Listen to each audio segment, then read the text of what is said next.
When we think of Filipino wealth in America, our minds drift to Silicon Valley's tech pioneers or the bustling communities of California. But there's another story, one that unfolds in the factories of South Jersey, the commencement stages of Newark, and the hospital corridors of Bergen County.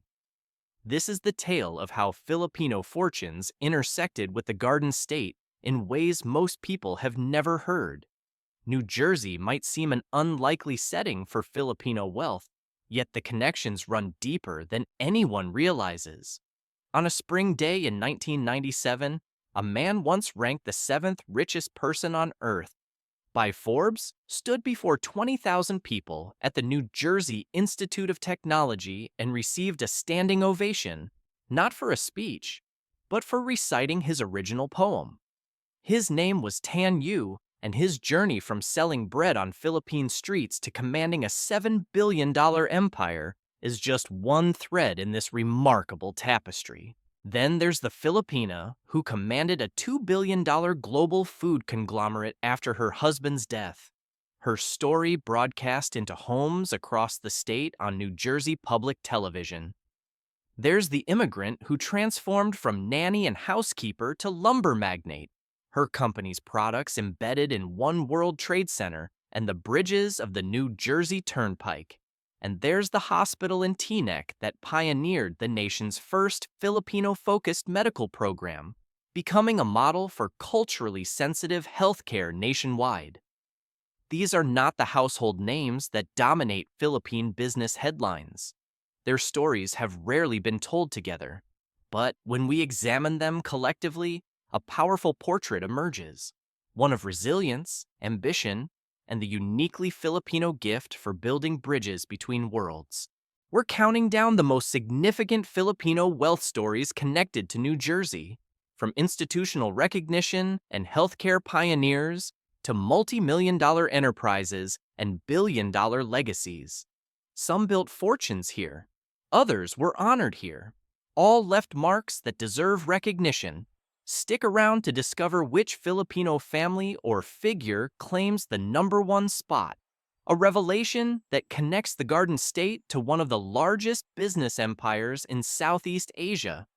Because sometimes the richest stories are the ones hiding in plain sight. In the landscape of Filipino-American advocacy, few organizations have shaped the community's trajectory like the National Federation of Filipino-American Associations.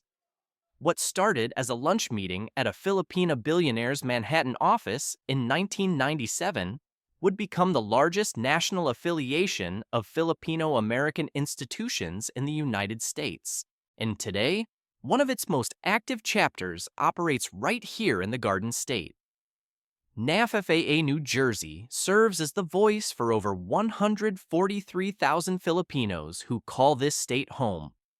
That number makes New Jersey one of the most significant Filipino population centers on the East Coast, a community that spans from the high-rises of Jersey City to the suburban neighborhoods of Bergen County, from the working-class towns of Passaic to the professional enclaves of Edison. The organization's founding story reads like a masterclass in Filipino-American ambition. In the spring of 1997, publisher Alex Esclamado and lawyer Rodel Rodiz visited Loida Nicholas Lewis at her office, where she served as CEO of TLC Beatrice International, a $2 billion multinational food company. They discussed a pressing need. Other Asian communities had well-known national organizations, but Filipinos lacked a unified voice. That conversation sparked a movement. Esclamado and his wife Luli traveled to 27 cities across America, inviting community leaders to Washington, D.C., for what would become NAFFAA's founding conference. The organization they built now advocates for 4 million Filipino Americans nationwide through 4 pillars: civic engagement, national advocacy, leadership development, and advancing Filipino culture. They've championed causes ranging from immigration reform to veterans benefits, from small business support to financial education. When Filipino World War II veterans fought for decades overdue recognition, NAFFAA was there. When the community needed voter registration drives and census participation campaigns, NAFFAA mobilized. For New Jersey's Filipino community, the state chapter represents something profound, proof that their voices matter in the corridors of American power. It's the infrastructure of empowerment, connecting individual families to a national movement. And it sets the stage for understanding how institutions across the Garden State have recognized Filipino-American contributions in ways that go far beyond politics. Speaking of institutional recognition, our next entry takes us to a hospital in Bergen County that did something unprecedented, something that would become a model for the entire nation. The first hospital-based Filipino medical program in America wasn't launched in Los Angeles, with its massive Filipino population. It wasn't in New York City, with its world-renowned medical centers. It was in Teaneck, New Jersey, at Holy Name Medical Center. And it changed how healthcare systems across the country think about serving Asian American communities. Launched in 2015 under the umbrella of Holy Name's Asian Health Services, the Filipino medical program recognized a simple but powerful truth. New Jersey's Filipino community, the state's third largest Asian population, deserved healthcare that understood their culture, their language, and their unique health needs. What might seem like small amenities to outsiders meant everything to patients. Filipino cuisine on the hospital menu, Filipino newspapers and television channels in patient rooms, translation services, and a dedicated community hotline. These details matter more than most realize. They mean elderly Filipinos who struggle with English can explain their symptoms clearly to native-speaking customer representatives. They mean patients recovering from surgery can eat familiar foods that comfort them. They mean families don't feel like strangers navigating a system that often overlooks their existence. The numbers tell the story of success. Today, the program serves over 60,000 Asian Americans annually through Holy Name's Teaneck campus and satellite locations in Gloucester, Inglewood Cliffs, and Paramus. More than 280 Asian American physicians are now affiliated with the hospital. Healthcare providers from New York City, Chicago, and California have visited Teaneck to study the model, hoping to replicate its success in their own communities. Kyung-hee Choi, the vice president who championed the program's expansion, has spoken about it at the American Hospital Association. Her vision was ambitious: to make Holy Name the medical home for Asian communities throughout the New York-New Jersey metropolitan area, and to become a national model for culturally sensitive care. By every measure, that vision has been realized. This institutional investment in Filipino well-being represents a different kind of wealth, one measured not in dollars, but in lives improved, in dignity preserved, in a community that finally feels seen by the healthcare system. But the story of Filipino contributions to New Jersey healthcare runs even deeper, and it carries a weight of sacrifice that demands recognition. During the COVID-19 pandemic, a heartbreaking statistic emerged that shocked the nation.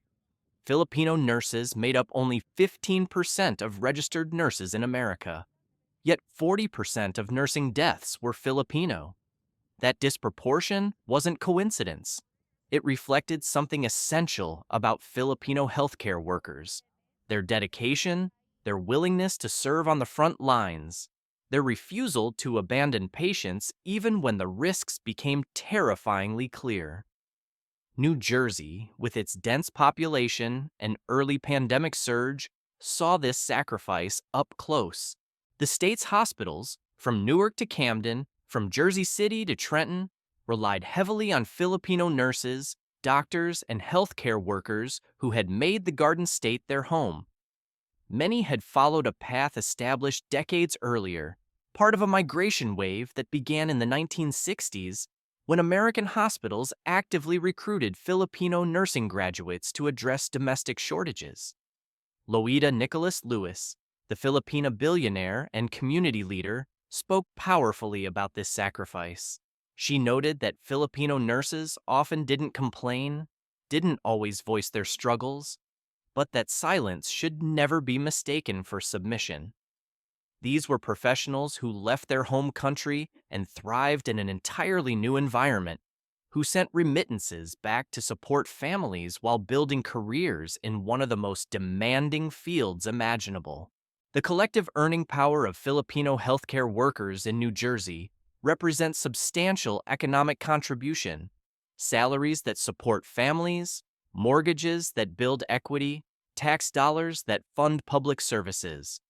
But their true wealth lies in something beyond calculation: the lives saved, the patients comforted, the communities served through decades of dedicated care. From the nurses who staff emergency rooms to the doctors who lead departments, Filipino healthcare workers have woven themselves into the fabric of New Jersey medicine. Their presence set the stage for Holy Name's pioneering program. Their sacrifice during the pandemic reminded America of debts that can never fully be repaid, and their ongoing contributions bridge us toward the individual entrepreneurs who transformed personal ambition into lasting enterprises. We're only a third of the way through our list, and already we've seen how Filipino communities have transformed healthcare across New Jersey.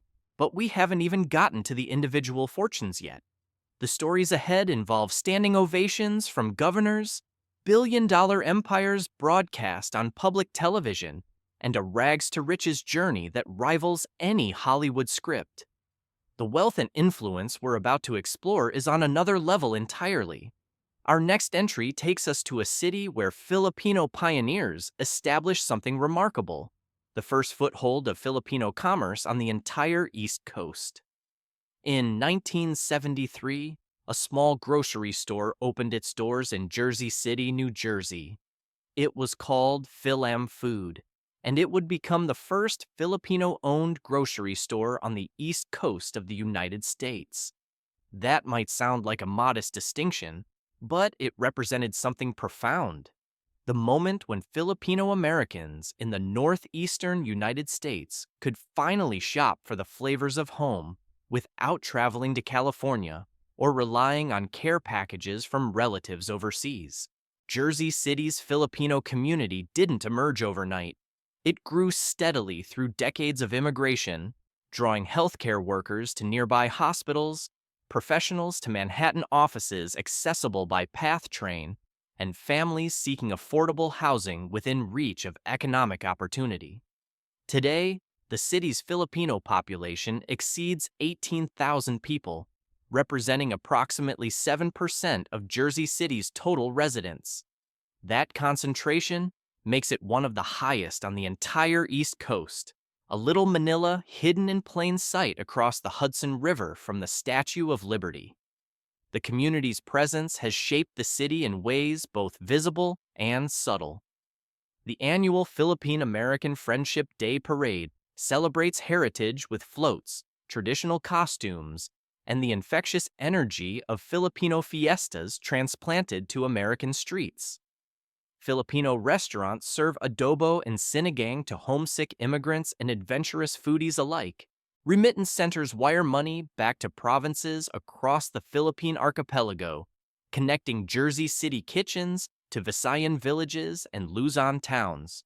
But beyond cultural celebration lies economic substance. Filipino-owned businesses throughout Jersey City, from medical practices to shipping companies, from restaurants to professional services, represent collective wealth built through decades of entrepreneurship. These aren't billion-dollar empires. They're something perhaps more meaningful: the accumulated ambition of thousands of families who saw opportunity in the Garden State and seized it. The community's institutional strength shows in its organizations, its churches, its professional networks that help newcomers navigate American systems. When a young Filipino nurse arrives in Jersey City today, she finds not isolation but infrastructure, predecessors who paved paths, mentors who understand her journey, businesses that cater to her needs. That's a different kind of wealth, one that compounds across generations. From this foundation of community enterprise, individual Filipino-Americans have risen to remarkable heights, and none embodies the journey from humble origins to extraordinary achievement quite like the woman we're about to meet, a lumber magnate whose products are embedded in some of the most iconic structures in the region. If you've ever walked through an Atlantic City casino, cheered at an Eagles game in Philadelphia, or driven across a New Jersey Turnpike bridge, you've encountered the work of Isabelita Marcelo Abele. And if you tried to picture South Jersey's lumber magnate, you probably wouldn't imagine a Filipino immigrant who once worked as a nanny and housekeeper. But don't mistake her for someone to underestimate. She earned her empire the hard way, and she won't let anyone forget it. When Lita took ownership of U.S. Lumber Incorporated in Woodbury Heights from her husband, she called a meeting with the employees. Her message was direct. There would be no more laughing at her behind her back, as they had done before. She was now in charge, whether they liked it or not. Some of those employees didn't last long. As Lita has recounted, they didn't want to report to a woman, especially one with an accent. Their loss became her gain. Her path to ownership was anything but conventional. When friction with employees who resented the boss's wife made her position untenable, Lita didn't retreat. She launched her own broker company to solicit lumber business independently. She built relationships, proved her capabilities, and eventually merged that entity into U.S. Lumber Incorporated. When her husband wanted to enter semi-retirement, she took majority ownership of the firm she had helped transform. The company she built became a regional powerhouse. U.S. Lumber's products have been featured in construction projects that define the Mid-Atlantic landscape. Lincoln Financial Field, where the Philadelphia Eagles play before tens of thousands of fans. Citizens Bank Park, home of the Phillies. Multiple Atlantic City casinos that draw millions of visitors annually. Bridges along the New Jersey Turnpike that carry countless commuters daily.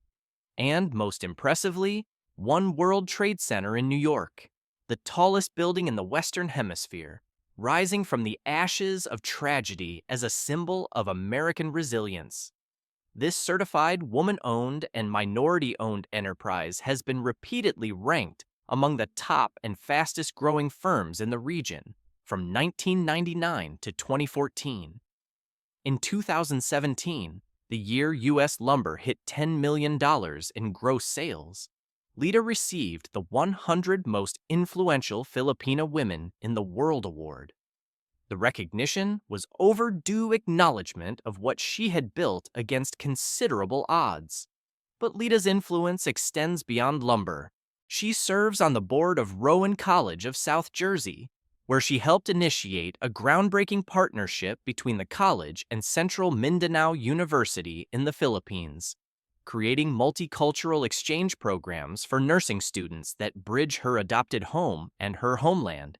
She has written 5 books, including A Journey to Now and Disrupt 2.0, Filipina Women Daring to Lead, sharing hard-won wisdom with the next generation of ambitious women.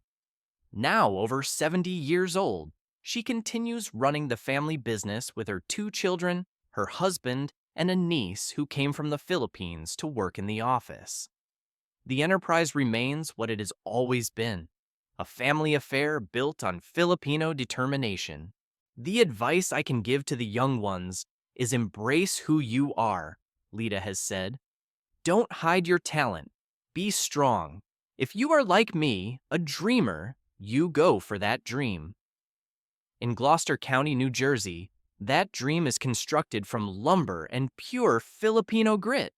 But as remarkable as Lita's achievement is, the fortunes we're about to encounter operate on an entirely different scale. Billions of dollars, international recognition, and legacies that reshaped how America understands Filipino success. On May 23, 1997, 20,000 people filled the stands at the Garden State Arts Center in Holmdel, New Jersey. They had come for the New Jersey Institute of Technology's spring commencement, but they stayed for a moment that would become legend. When the university president announced that an honorary doctorate would be conferred upon a Filipino businessman, the crowd rose to their feet. Governor Christine Todd Whitman watched from the stage as the ovation continued, wave after wave of applause for a man most Americans had never heard of. His name was Tan Yu, and at that moment, he was the seventh wealthiest person on the entire planet. Forbes had recently valued his fortune at $7 billion. To put that in perspective, in 1997, that placed him among a rarefied group that included sultans, software titans, and old money dynasties whose wealth stretched back generations. Tan Yu had started with nothing. He arrived in the Philippines from China's Fujian province as a teenager, unable to speak Tagalog, with no connections and no capital. His first job was selling bread on the streets of Manila. From bread seller to billionaire, the arc of his life seemed almost impossible.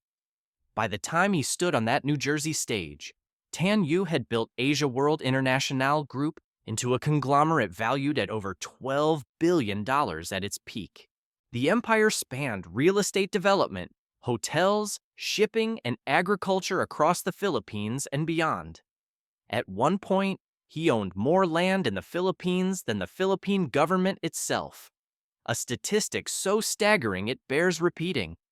A single man, born into poverty in coastal China, accumulated more Philippine territory than the nation's own treasury. But it was education that brought him to New Jersey. Tan Yu believed deeply in the transformative power of learning, perhaps because formal education had been denied to him in his youth. Through the KTTI Foundation, named after his initials, he funded scholarships for thousands of Filipino students who couldn't afford university tuition. He built schools, he endowed programs, he saw education as the great equalizer, the ladder that could lift others as it had lifted him. The honorary doctorate from NJIT wasn't just ceremonial recognition. It represented something Tan Yu had craved his entire life: acknowledgement that a self-made man from the streets of Manila belonged among the educated elite. When Governor Whitman joined the standing ovation, she was applauding more than wealth. She was honoring the Filipino dream made manifest, proof that humble origins need not determine final destinations. Tan Yu would pass away in Houston, Texas in 2002, but his legacy endures in the schools he built, the students he sponsored, and the businesses he created that still employ thousands. That May afternoon in New Jersey, 20,000 witnesses saw something rare: a Filipino immigrant who had conquered the business world receiving his flowers while he could still smell them. From Newark's commencement stages, we moved to the broadcast studios of New Jersey Public Television, where another Filipino fortune would find its Garden State moment and where a different kind of barrier would shatter forever. In February 2018, viewers tuning into NJTV encountered a documentary with an unusual title: Pioneers, Reginald F. Lewis and the Making of a Billion-Dollar Empire. The film chronicled the remarkable life of the first African-American to build a billion-dollar business. But woven throughout the story was another pioneer, his widow, Loida Nicholas Lewis, the Filipina who would inherit that empire and prove herself worthy of its stewardship. Her journey to that NJTV broadcast began in 1974, when she accomplished something no Asian woman had ever done: passing the New York State bar examination without attending an American law school. She had studied at the University of the Philippines College of Law, and conventional wisdom said the New York bar was impenetrable to foreign-educated attorneys. Loida Nicholas proved conventional wisdom wrong. Her legal career led her to the Immigration and Naturalization Service, where she became a respected attorney and wrote How to Get a Green Card, a book that helped countless immigrants navigate America's labyrinthine visa system. She married Reginald Lewis in 1969 and when he executed the largest offshore leverage buyout in history by acquiring Beatrice International Foods for nearly $1 billion in 1987, she watched her husband make history.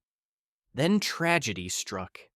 Reginald Lewis died of brain cancer in 1993, leaving behind TLC Beatrice International, a $2 billion multinational food company spanning 64 companies across 31 countries in Europe and beyond. Industry observers wondered if the empire would collapse without its visionary founder. They underestimated his widow.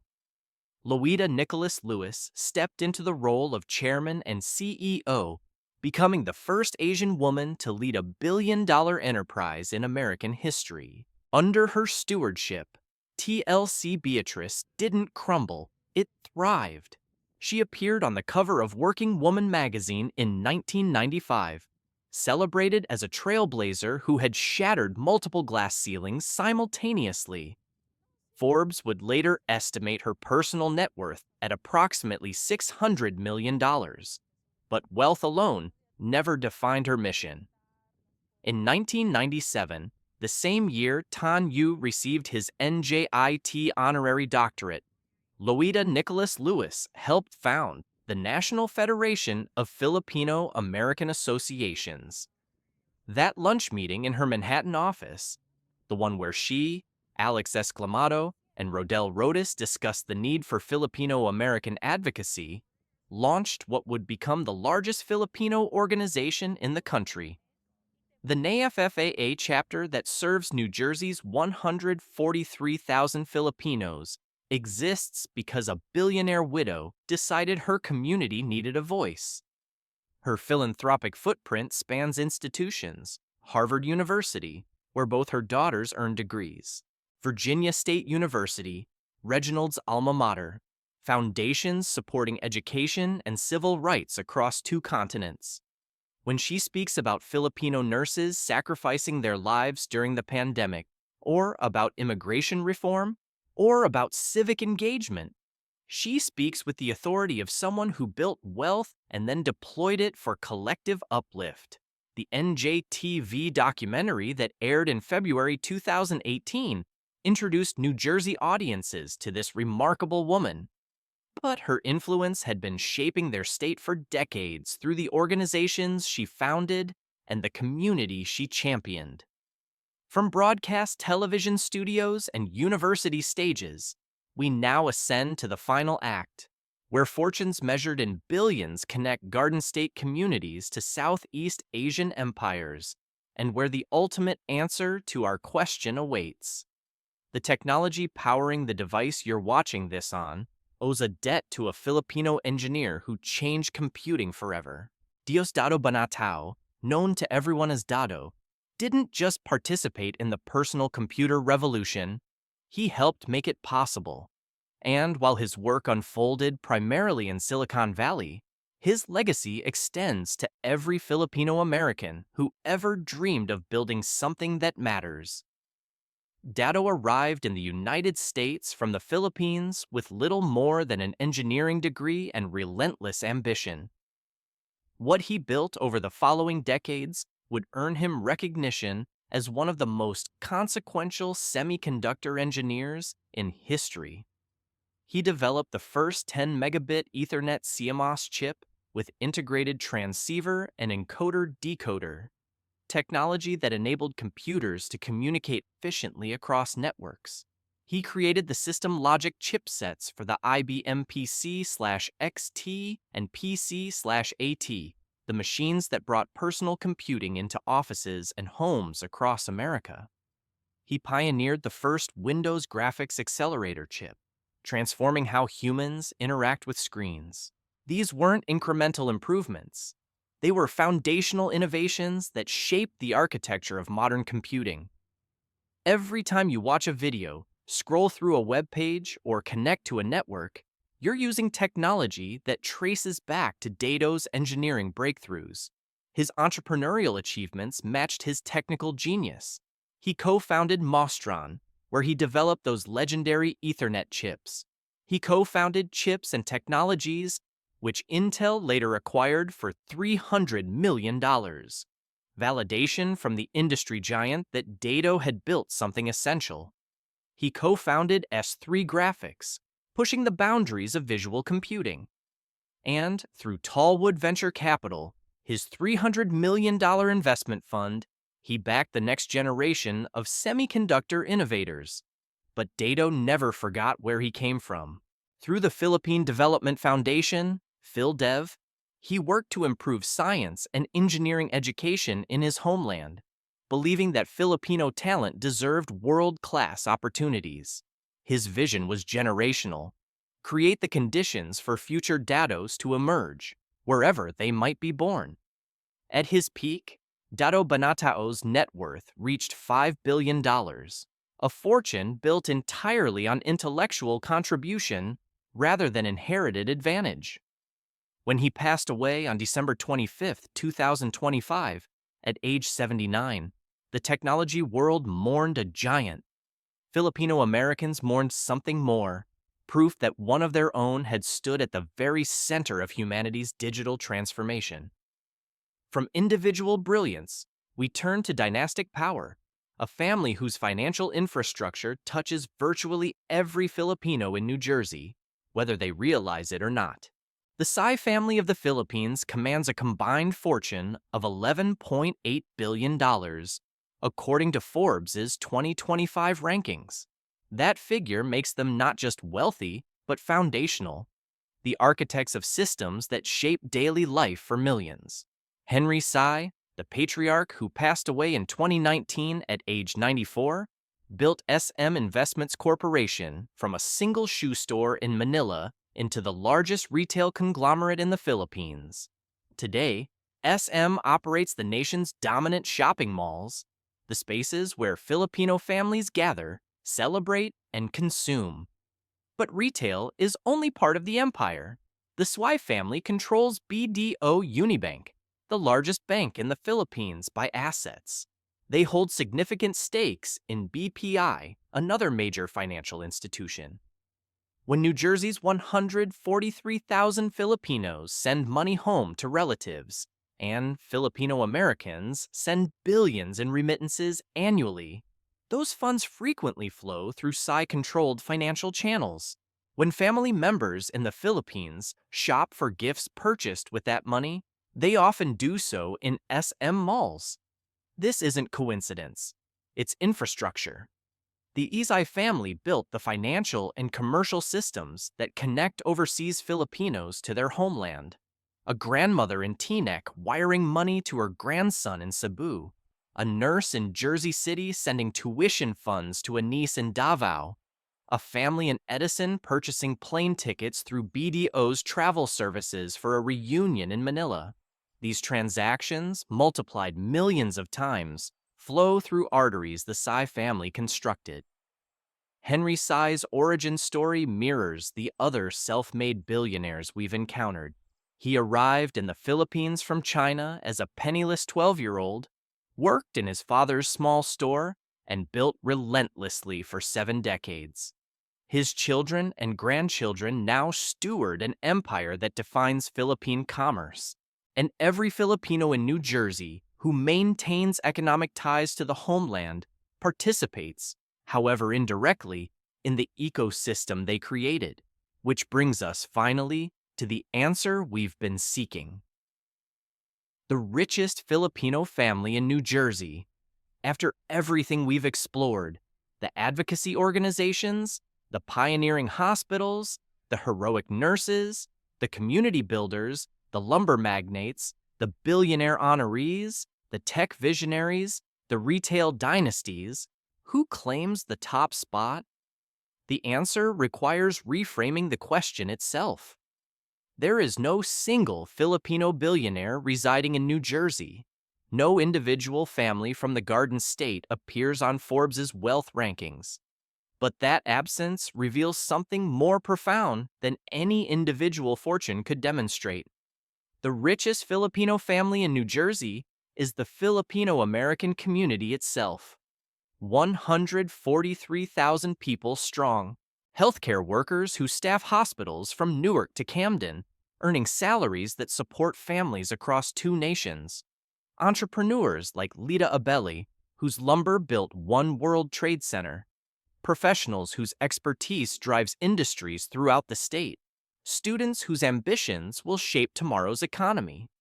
This community sends billions of dollars in remittances to the Philippines annually, money that builds houses, funds educations, and lifts entire villages out of poverty.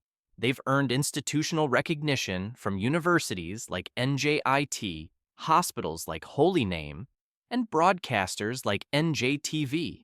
They've built organizations like NAFA that amplify their political voice. They've established the first Filipino grocery on the East Coast, the first hospital-based Filipino medical program in America, and countless other firsts that opened doors for those who followed. Their collective wealth cannot be measured by Forbes. It lives in the scholarships funded by Tan Yu's foundation, the patients healed through Holy Name's culturally sensitive care, the buildings constructed with Lita Abele's lumber, the advocacy championed by Loida Nicholas Lewis's organizations, the technology enabled by Dado Banatao's innovations. The richest Filipino family in New Jersey is bound not by blood, but by heritage, by shared sacrifice, by the determination that carried their ancestors across oceans and carries them still toward futures their grandparents could barely imagine. That's the true fortune, and it's still compounding. We've traveled from the commencement stages of Newark to the lumber yards of Gloucester County, from the hospital corridors of Teaneck to the living rooms where NJTV broadcast a billion-dollar love story. Along the way, we've discovered that the story of Filipino wealth in New Jersey isn't a single narrative. It's a tapestry of interconnected threads.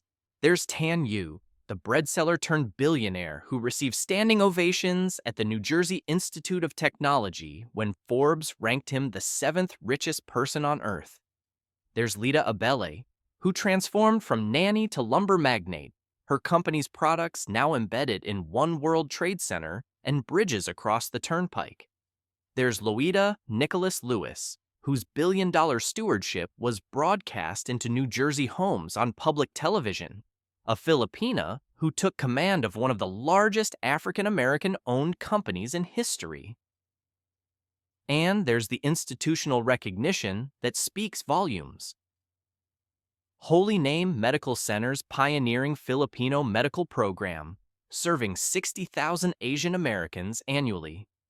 The NAFA New Jersey chapter advocating for over 140,000 Filipino-Americans statewide. The collective economic power of healthcare workers, entrepreneurs, and professionals who chose the Garden State as their American home. These stories share common threads, humble origins, relentless determination, and the uniquely Filipino ability to build bridges between worlds. They remind us that wealth isn't always measured in Forbes rankings. Sometimes it's measured in scholarships given, in hospitals that understand your culture, in buildings that will stand for generations, in communities that lift each other up. The 143,000 Filipinos in New Jersey carry this heritage forward every day. They send remittances through financial infrastructure built by Philippine dynasties. They maintain connections to a homeland shaped by business empires. And increasingly, they're writing their own success stories on American soil. So after this journey through Filipino wealth and its New Jersey connections, what did you think of our list? Were you surprised by some of the names and stories we uncovered? Did you know a Filipino billionaire once received standing ovations in Newark? Or that a Filipina's billion-dollar story was broadcast on NJTV? Let us know in the comments below. And if you enjoyed this deep dive into Filipino-American history, don't forget to subscribe for more stories about remarkable people building legacies in unexpected places. Because the next great Filipino success story might not come from California or New York. It might come from the Garden State, from someone who, like Tan Yu and Lita Abele before them, started with nothing but a dream. That's the Filipino way. And in New Jersey, that tradition continues.